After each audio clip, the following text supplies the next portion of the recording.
So I'm Debby Irving, and I'm a racial justice educator and writer. And the writing part, probably most people associate with this book, Waking Up White and Finding Myself in the Story of Race. And I also blog when I can fit it in. What made me write the book was I went to the age of 48 not understanding racism. I thought racism meant like not liking a person of color or being like a Ronald Sterling, Paula Deen name-calling bigot. And meanwhile, in my adult life, from let's say age 22 to 48, I was on diversity committees. It wasn't like I wasn't thinking about this stuff. But it took, at age 48, a graduate school course when I went back to get my master's in education. That course completely turned the issue around and asked me to look at my racial and cultural identity. No one had ever done that. Or if they had suggested it, I had dismissed it. If I had heard the words white privilege, I don't remember it.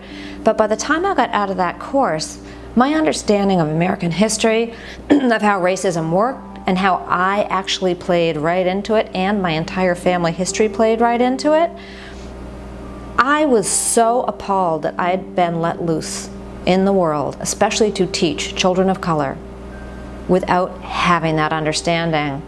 And I wished someone had pulled me aside or handed me a book or something at the age of 25.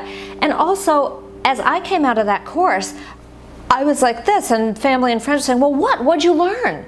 Well, I've got a 2-foot-high pile of, at that point we weren't all electronic, papers and books and films that we'd watched.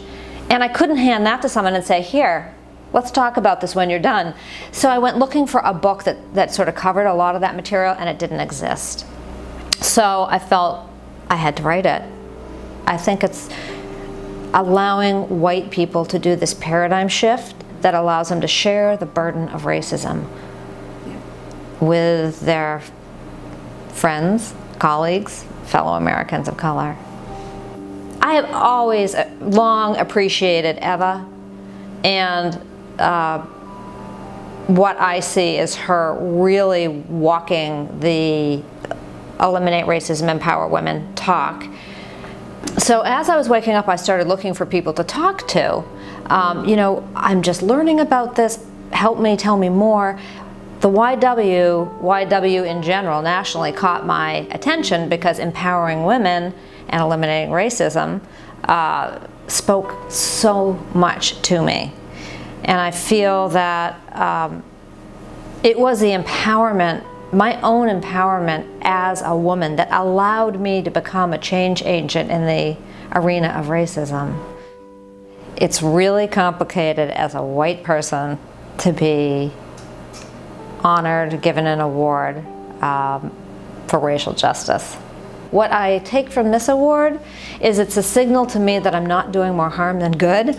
And so maybe this is a sign that at the moment, at this point in what I'm doing, I'm not doing more harm than good.